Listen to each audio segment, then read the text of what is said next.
جرابوں کے اوپر مسا کرنا بالکل ایسے ہی ہے جیسے موضوع کے اوپر مسا کیا. چمڑے کے بنے ہوئے موضوع پر مسا کرنا اور جرابوں کے اوپر مسا کرنا جو کپڑے کی بنی ہوئی ہے بالکل برابر ہے. اس میں کوئی فرق نہیں ہے. اس میں فرق کرنا یہ کسی دلیل کی بنیاد پر ہونا چاہیے. بغیر دلیل کے ہم اس میں فرق نہیں کر سکتے. اور یہ نبی علیہ السلام سے بھی ثابت ہے.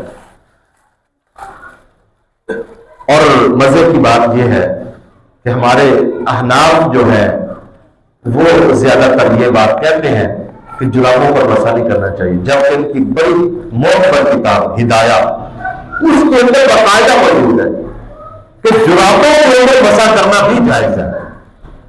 امام ابو حنیفہ کا قول ہے کہ جراب موٹی ہونی چاہیے، جبکہ ان کے دونوں شاگرد قاضی ابو یوسف اور امام محمد رحمہ اللہ جو مایا ناز شاگرد امام ابو حنیفہ کے، دونوں کہتے ہیں کہ جراب جیسی بھی ہے اس کے اوپر مسا کرنا جائز ہے. اس لیے یہ خواہ بخواہ اپنی طرف سے ایسی قیود لگانا، شرائط لگانا، مشقتیں ڈالنا یہ دین کے اندر نہیں ہے. جب دین نے کسی معاملے کے اندر آسانی رکھی ہے، رخصت رکھی ہے، تو ہمیں قبول کرنی چاہیے. اور اللہ اس میں خوش ہوتے ہیں. جو رخصتیں ہیں نا یہ اللہ کی طرف سے دیے گئے تحفے ہیں. اور نبی علیہ السلام نے فرمایا یہ تو اللہ کی طرف سے تمہارے اوپر ایک طرح کا سجدہ ہے، فرض اس کو قبول کرو. اس لیے رخصتیں جو شریعت نے آسانیاں رکھی ہیں ان کے اوپر عمل کرنا چاہیے، ان سے فائدہ اٹھانا چاہیے. اس سے اللہ خوش ہوتے ہیں، اللہ راضی ہوتے ہیں. شریعت پر عمل ہوتا ہے، یہ بھی سنت ہے. تو جرابوں کے اوپر مسا کرنے کے لیے دو تین باتیں مروز خاطر رکھیں. پہلی بات، جب جرابیں پہنی ہیں تو باوضو ہو. باوضو ہو کر جرابیں پہنے تب اس کے اوپر مسا کر سکتے ہیں، بغیر وضو کے جراب کے اوپر مسا نہیں کر سکتے. دوسری بات جو آپ ذہن میں رکھیں، مسا کرتے وقت ترتیب کا خیال کریں. بعض دفعہ ہماری عادت ہوتی ہے کہ ہم وضو کرتے ہیں نا دونوں ہاتھ کے ساتھ دونوں ہاتھ گیلے کر کے نا برابر دونوں پاؤں پر پھیر لیتے ہیں. دونوں ہاتھ گیلے کر لیتے ہیں اور جرابوں کے اوپر دونوں ہاتھ اکٹھے پھیر لیتے ہیں. یہ غلط ہے. جس طرح وضو کے اندر ترتیب ہے نا، پہلے دایاں پاؤں دھونا ہے پھر بایاں دھونا ہے، بالکل ایسے ہی مسے کے اندر بھی ترتیب کو لازم ذہن میں رکھنا ہے اور اس کا خیال کرنا ہے. اور یہ فرض ہے، وضو کے اندر ترتیب ضروری ہے.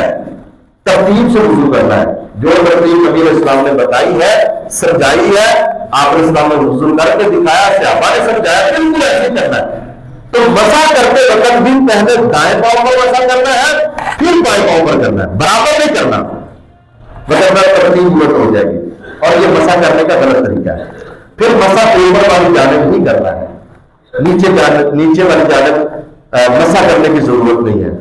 جناب علی بن ابی طالب رضی اللہ عنہ سے مروی روایت ہے، فرماتے ہیں کہ نبی علیہ السلام نے فرمایا اگر دین انسان کی عقل، رائے، سوچ، فکر کا نام ہوتا تو پھر پاؤں کے نیچے مسا کرنا زیادہ بہتر ہوتا. لیکن دین وہی ہے جو اللہ نے کہہ دیا، جو اللہ کے نبی نے بتا دیا. اس لیے آپ کی عقل مانے نہ مانے، عقل میں تو یہ آتا ہے نا کہ پاؤں کے نیچے مسا کرنا چاہیے. آپ کو مٹی دیگر چیزیں نیچے لگتی ہیں، لیکن مسا اوپر کرنا ہے. کیوں؟ اللہ کے نبی کا حکم یہ ہے، آپ کا عمل یہ ہے، آپ کا طریقہ یہ ہے. تیسری بات اس بارے میں یہ ملحوظ خاطر رکھیں کہ جرابیں میلی کچھ جرابیں نہیں ہونی چاہیے. ایسی جرابیں نہ پہنے جن سے بو آ رہی ہو. یاد رکھیں شریعت اسلام بڑا خوبصورت دین ہے، ہر بندے کا خیال کرتی ہے. عبادت کے اندر بھی کسی کو تکلیف نہیں پہنچانی. نبی علیہ السلام نے پیاز کھا کر نہ مسجد میں آنے سے منع کیا. پیاز یا لہسن وغیرہ کھا کے، کچا لہسن یا کچا پیاز کھا کے مسجد میں آنے سے منع کیا. کیوں؟ منہ سے ایک سمیل آتی ہے اور یہ سمیل نمازیوں کو بھی تنگ کرتی ہے اور ان سے رشتے بھی تنگ ہوتے ہیں. ایک حلال چیز کھا کر آنے سے نبی علیہ السلام نے مسجد میں آنے سے منع کر دیا. تو مسجد میں آتے وقت بندے کو اس انداز سے آنا چاہیے کم از کم اس سے بدبو نہ آئے. بہتر تو یہ خوشبو لگا کے آئے، لیکن اگر خوشبو نہیں تو کم از کم آپ سے بدبو نہیں آنی چاہیے. ایسا نہ ہو کہ آپ کی جرابوں سے بدبو آتی ہو اور مسجد کا ماحول خراب ہو. جرابوں سے وہ آ رہی تو اتار دیں. کون سے جرابیں پہننا فرض ہے؟ اتار دیں، پاؤں دھو کے آئے، کوئی مسئلہ نہیں ہے. لیکن گندی جرابیں پہننا، بدبودار جرابیں پہن کے نماز پڑھنا، یہ فرشتوں کے لیے بھی تکلیف کا باعث ہے اور عام نمازیوں کے لیے بھی تکلیف کا باعث ہے. آپ نے فرمایا فَإِنَّ الْمَلَائِكَةَ تَتَعَزَّىٰ مِمَّا يَتَعَزَّىٰ مِنْهُ بَنُو آدَمَ. فرشتے بھی ایسی چیزوں سے تکلیف محسوس کرتے ہیں جن سے بنو آدم کو تکلیف ہوتی ہے. اسی طرح ایک اہم مسئلہ پھٹی پرانی جرابوں پر مسح کرنا. جراب جب تک کسی جراب کو جراب کہا جا سکے اور وہ پاؤں کے اوپر ٹک سکے اور اس کا مقصد جو جراب پہننے کا وہ حل ہو سکے، تب تک وہ جراب ہے. ان کے اندر ہلکی پھلکی پھٹن اور تھوڑا بہت وہ پھٹی ہوئی یا پرانی ہے یا تھوڑی بہت چھٹ گئی ہے، کوئی حرج نہیں، آپ اس کے اوپر مسح کر سکتے ہیں.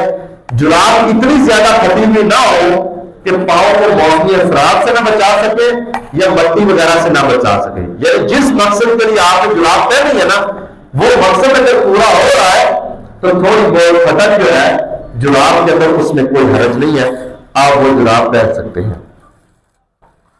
اسی طرح پگڑی کے اوپر مسح کرنا، یہ بھی شریعت نے سہولت دی ہے.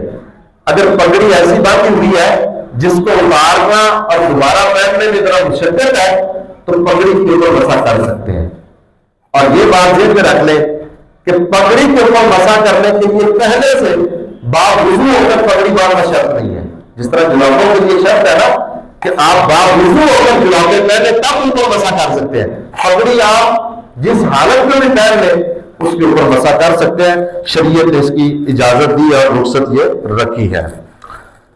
اسی طرح اس کے ساتھ ایک ملتا جلتا مسئلہ گردن کا مسح ہے.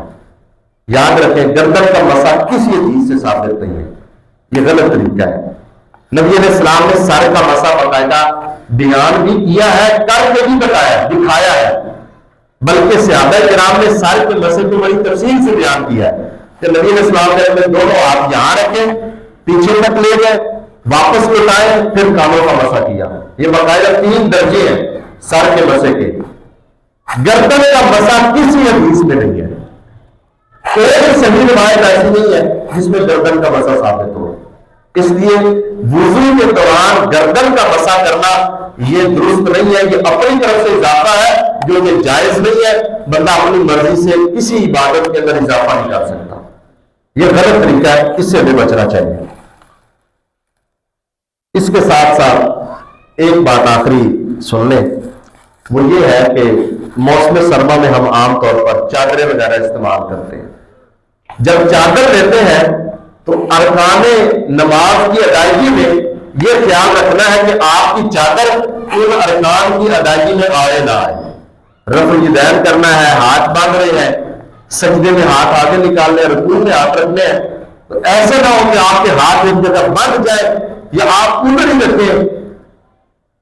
صحابہ کرام جو ہے نا وہ باوجود اس کے، مالک بن حویرث بیان کرتے ہیں نا کہ جب میں نبی علیہ السلام کے پاس گیا تو سردیوں کا موسم تھا، صحابہ کرام نے اپنے اوپر لحاف لیے ہوئے تھے، چادریں لی ہوئی تھی، تو صحابہ کرام چادروں سے ہاتھ نکال کر رفع الیدین کرتے تھے. اگر نکال نہیں سکتے تو نماز میں ہاتھ سے ہی اٹھانے ہیں، چادر کے اندر بھی ہاتھ اٹھانے ہیں نا، تو ہاتھ بالکل صحیح اٹھانے ہیں. یہ نا چادر جو ہے نا آپ کے ارکان نماز کے دائرے میں آنے نہیں آنی چاہیے، یہ بات بھی ذہن میں رکھنی چاہیے. اسی طرح گیس کے ہیٹر وغیرہ ہم استعمال کرتے ہیں، ان کے سامنے نماز پڑھنے میں کوئی حرج نہیں ہے اور نہ یہ مجوسیوں کی مشابہت ہے. اس لیے کہ گیس یا ہیٹر وغیرہ اس کا مقصد وہ نہیں ہے جو مجوسیوں کا مقصد ہوتا ہے. وہ جس غرض سے آگے آگ رکھتے ہیں یہ غرض ہماری نہیں ہوتی، اس لیے بالکل درست ہے. آخری بات، سخت سردی کے اندر اگر ایک بندہ سخت بیمار ہے اور اس کے اوپر غسل فرض ہو گیا ہے اور اس کو پتا ہے اگر میں غسل کروں گا میری بیماری مزید بڑھ جائے گی یا اللہ نہ کرے میری ڈیتھ ہو سکتی ہے، اگر ایسا معاملہ ہے تو شریعت نے اس بارے میں بھی رخصت رکھی ہے کہ وہ بندہ تیمم کر سکتا ہے، اپنی ضروری جو ہے نا وہ گندگی یا وہ چیز صاف کر کے تیمم کر سکتا ہے، اس کا تیمم بہت بڑھ جائے. صحابہ کرام ایک سفر پر تھے تو ایک صحابی ان کو زخم آ گیا سر میں، تو احترام ہو گیا، ان کو جنبی ہو گئے غسل فرض ہو گیا تو انہوں نے اس کو کہا کہ آپ کو تو غسل ہی کرنا پڑے گا. اس نے غسل کیا, سر میں زخم تھا, پانی پڑ گیا, وہ بیچارہ فوت ہو گیا. جب واپس آئے نبی علیہ السلام کو بتایا تو آپ نے فرمایا تم نے اپنے ساتھی کو قتل کر دیا ہے, تم نے جو فتویٰ دیا ہے, جو اس نے مسئلہ بتایا ہے, اس وجہ سے وہ بتا ہلاک ہو گیا. یعنی آپ نے ڈانٹ خدمت کی, تنبیہ کی. اور ہم عمر بن عاص رضی اللہ عنہ ایک سفر پر تھے, جنگ کے سفر پر واپس آئے, نبی علیہ السلام کو بتایا اللہ کے نبی میں اسی سفر کے دوران میرے اوپر غسل فرض ہو گیا, تو میں غسل کرنے کی طاقت نہیں رکھتا تھا, تو میں نے ایسے ایسے تجمم کیا ہے. تو نبی علیہ السلام نے اس تجمم کو برقرار رکھا, آپ نے اس کے اوپر کوئی نقل نہیں فرمائی. تو اس لیے یہ سردیوں کا موسم ہمارے لیے بڑا شاندار موسم ہے.